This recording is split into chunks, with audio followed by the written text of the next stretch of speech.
Alright, hi again, I'm James Glines. I'm going to kick off my story time with James simply on maybe one of the most memorable and funny, maybe not at the time to my parents. It involved me buying an used and broken motorcycle, a Yz125, and just being a kid, I was wanting to get it to work. Of course, the people sold it to me, it didn't work, and I was a young mechanic. So later in life, I went on to be a mechanic in the military. I'm not anymore, but at the time, I figured out through sheer chance that I got tired of turning it on and trying to kickstart. There was no electric start at the time, I guess. And I figured out that if I went down a hill and put it in third gear, popped the clutch, that it would engage the engine enough to where enough revolutions would happen that it would finally sputter, spark, and start. And it would be very smoky, it'd be very loud. It was a two-cycle engine, and as a kid, getting on a motorcycle that could do wheelies if you hit it too hard was fun. So anyways, I would do this. I would even get caught by the cops every now and then, but it all ended on one fateful day.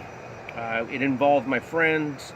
We took turns getting the motorcycle started, and we started at the top of a hill. It was about a quarter of a mile down the hill, and within the first 300 feet, it would be nothing. I guess it would be dieseling. There'd be friction, and it would just get hot, and it would start almost on the heat of the air in the cylinder, finally dieseling and then burning the oil and gas off of the spark plug. But on this occasion, when it finally did start, it made a loud bang, and I didn't realize it at the time, but it had sprayed fuel and oil onto the front tire and then back to me because of the wind. And previous to this, my dad had told me, almost like, hey kid, don't do it, but if you do, you do this. He gave me as a very expensive leather jacket and a full face helmet and gloves, and that probably saved me from injury.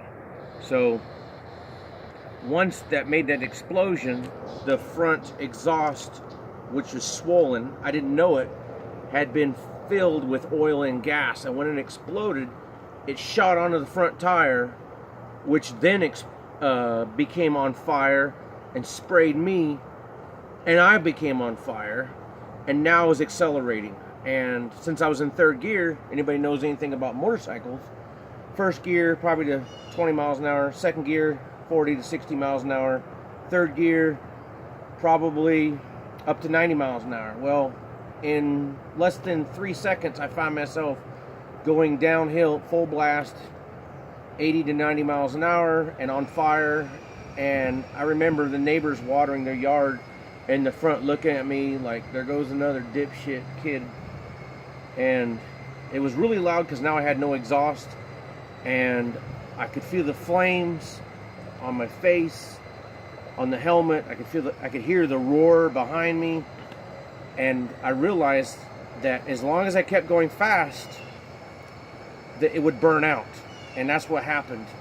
That I got towards the bottom of the hill, the majority of the fumes and fire and oil burned out, and I was able to ditch the motorcycle to the side, do the stop, drop, and roll, take off the jacket really fast that was now melting onto me, take off the helmet, pat myself out, and then I started pushing the motorcycle, which had no more plastic on it anymore. The gas tank was melted, the fenders had melted, the back fenders was melted, the seat had partially melted. So I had this smoldering metal husk and me still smoldering, pushing the motorcycle back up the hill. My friends come running down at me all scared and wondering if I was dead or not. And after that, my dad made me sell the motorcycle. And I had to explain why his nice leather jacket was all scorched and ruined and smelled like oil and gas in the back.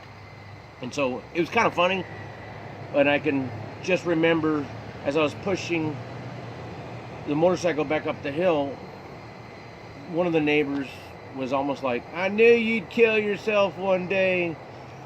So that's just my takeaway from it. Just trying to have a good time, just doing anything that we could. We weren't exactly rich. I could have had the motorcycle fixed. I think it was a leaky head gasket. The engine compartment in this piston area would fill up with oil and gas because it wasn't igniting. It was the way I got around that. I would keep changing the spark plug and it would foul out because it was at a blown head gasket.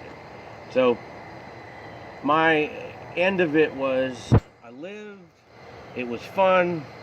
It was exciting, and I lived to tell. Thank you.